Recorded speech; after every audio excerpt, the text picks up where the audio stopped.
Welcome to the demonstration of my thesis outcome. In the first part, I'm going to show you the detection and classification of traffic signs and vehicles.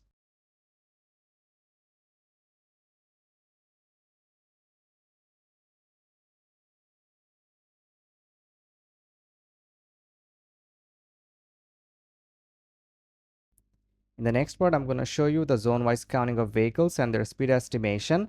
That is the number of vehicles crossing the left and the right zones, as well the number of vehicles present within the left and the right zone at any instant of time.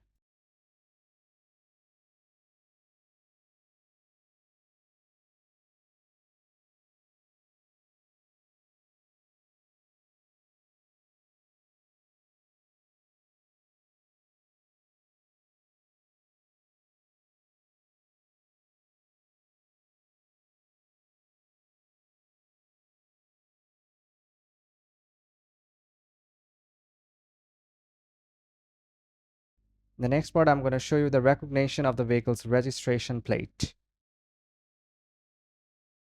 In the next part, I'm going to show you the virtual zone-based collision avoidance alert, including the green, yellow, and red zone.